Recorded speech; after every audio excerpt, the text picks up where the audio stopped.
Another game done in the URC and the race for the 8. My thoughts immediately following the full-time whistle between the Bulls and Benetton. And I'm not going to hang around and spend too long on this because there's games coming thick and fast. As I record this, there's 15 minutes until the Premiership and all 5 games there kick off. So lots of videos coming on the channel. But right now, as I say, my quick thoughts following Bulls against Benetton, which finished, spoiler alert, 56 points to 35. A convincing win for the Bulls.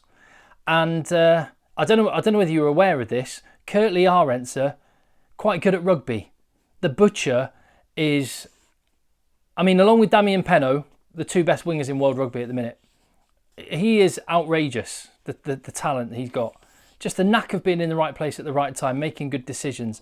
And he's adding things to his game all the time. The power that he's got in tight situations is really impressive. And he was a key cog in a Bulls team which, when it clicks in attack, they've got a bunch of ballers. They can properly play and they'll be a match for absolutely anyone.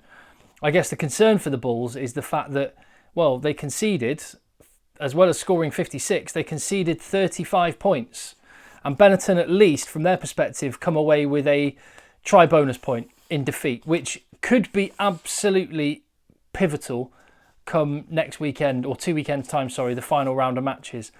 So this game got, I mean, it was looking like the Bulls were going to absolutely cruise this one. They did in the end, but they went out to, what was it, 26-0 they were up at one point, with, it was Kanan Moody scoring a try to start. Then, before I actually go any further, one of the things we saw in the first 10 minutes was a free kick given at a scrum and the Bulls deciding to go for another scrum, something that in a couple of months' time you won't be allowed to do, which the commentary team did mention. By the way, if you're in the UK and we're hoping to watch this game on Premier Sport, who have the rights for the URC, it was not on, or at least in the first half it was not on, which was absolutely shocking. I had to find a way of watching Super Sport, which is pretty cool actually. I quite enjoyed the Super Sport coverage. I think Matthew Pearce is the commentator. I've got a lot of time for him, and Victor Matfield and Scout Berger were the guests, which, I mean, absolute legends. And also, because they were still on the pitch at half-time, you got to see the little T-Rex race that was going on at half-time, so I quite enjoyed that. And also, one of the things about the coverage I noticed, there was one time where Johan Uersen was taking his conversion, and there was someone stood just in a pair of budgie smugglers in the stadium behind. It's Pretoria, isn't it? Getting into the vibes of the DJ. I'm looking forward to visiting Loftus Versfeld in just over a month's time for the Ireland test. Anyway, back to this game. Yes, so we saw that scrum from a free kick. And then it was a try for David Creel after a bit of Arendse magic, creating a bit of space, and then the offload. And then Arendse got the try himself, but powered through a few men just to finish it off. And yeah, adding things to his game all the time, a bit of power on this one. So it was 19-0 after 20 minutes of the match. Skipper Nortier scored a try. Villy Leroux, bit of magic. And he's so good in that second distributor role, stepping up from fullback into the fly half position and just distributing. There was one chance where he had an obvious 3-on-2 and he just butchered it and tried the miracle pass and it didn't come off. And that's the thing, the Bulls scored 56 points. They left quite a lot of chances out there on the park. They can get even better as an attacking force. I suppose the factor for them is they need to be better in defence. As for Benetton, it was, well, their attack was, they butchered some chances of their own. The hooker made a brilliant break. And talking about front rows in the wild, I loved seeing Thomas Gallo in the second half, making a great break, chip and chase, deserved a try, but didn't get it. Anyway, they did get a try. In fact, they got 2 tries, and then the Blues hit back, and then I think, did Benetton get a 3rd try before half-time?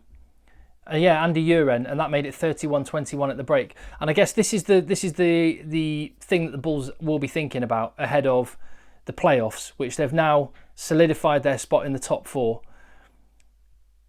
They need to be concerned about those moments where they switch off. Their attack is absolutely brilliant, but their defence has just little brain fades for 10 minutes. They just go walk. I don't know what they do mentally. They just go walking for 10-minute spells and let other teams hit back. Happened last week at the end of the match against Glasgow. It happened either side of half-time in this match against Benetton, and that has to be a concern.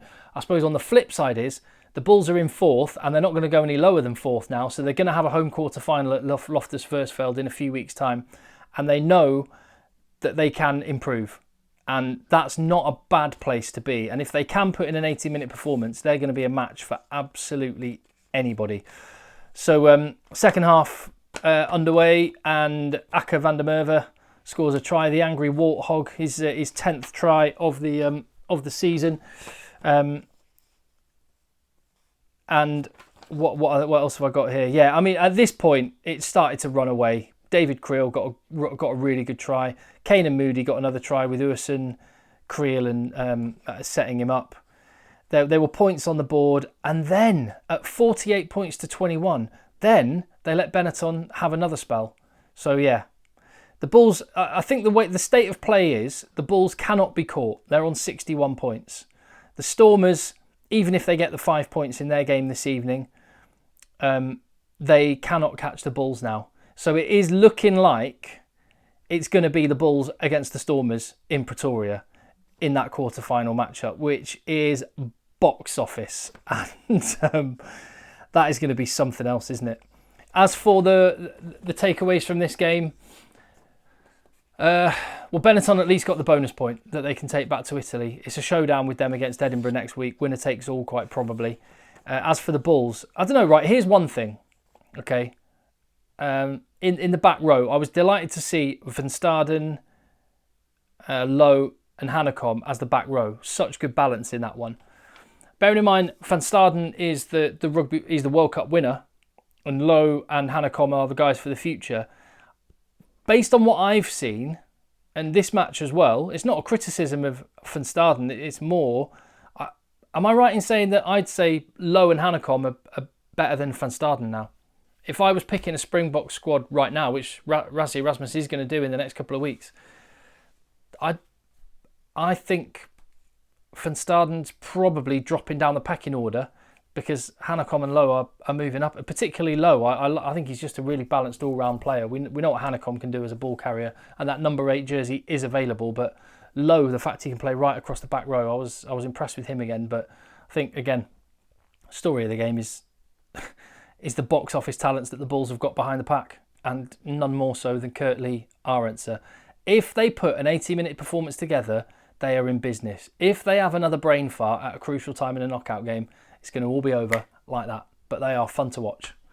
There you go. Right, what's the time now? It's 1 minute to 3 UK time. Premiership games kick off in 6 minutes. So I'm going to go and park my bum on the sofa, and I'll see you on the next video.